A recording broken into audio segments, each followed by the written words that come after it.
क्या हम योग क्या है ऐसा जानते हैं? योग अभ्यास तो करते हैं, लेकिन उसके बारे में जानना भी अति आवश्यक है। आधुनिक समय के अनुसार, आधुनिक जो जीवन शैली है उसके अनुसार योग क्या है। सबसे पहले जो योग के बारे में महर्षि पतंजलि है, उन्होंने क्या कहा वो जानते हैं। योगस चित्त वृत्ति निरोध है, यानी मन में उठ रहे सारे जो वृत्तियां हैं, यानी कि जो तनाव है, अनावश्यक विचार है, ईर्ष्या है, ये सारी चीज़ों का निरोध करना योग का कार्य है। दूसरा, योग है कर्मशु कौशलम, भगवत गीता के अनुसार, यानी अपने कर्म को हम इस तरह से करें कि उससे तनाव भी उत्पन्न नहीं हो और उससे हमें कार्य करने में आनंद भी आए।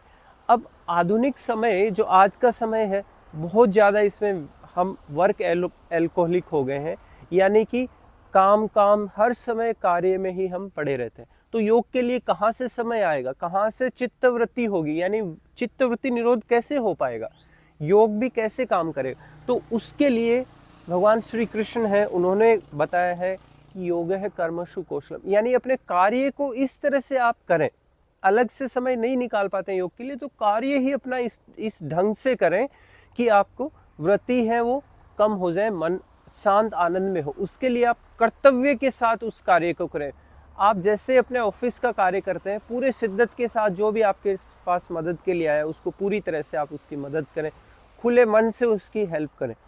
बच्चों को पढ़ाते हैं तो आप खुले मन से उनको पढ़ाएं, उनके आप भविष्य उसका संवार रहे हैं। इस तरह से आप विस्तार में रहते हुए कर्तव्य बोध के साथ और साथ साथ उसमें आप आनंद जोड़ दें और उसको एक खुशी प्रसन्नता के साथ करें, ना कि मजबूरी में आप कार्य कर रहे हैं, किसी के प्रेशर में दबाव में कार्य करते हैं।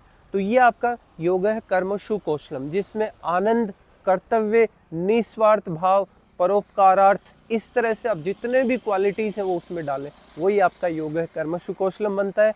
और उससे योगस चित्त वृत्ति निरोध है, ये आपका सफल हो जाता है। आप स्ट्रेस में नहीं आते, डिप्रेशन, एंजाइटी, ये परेशानियों से आप दूर रहते हैं।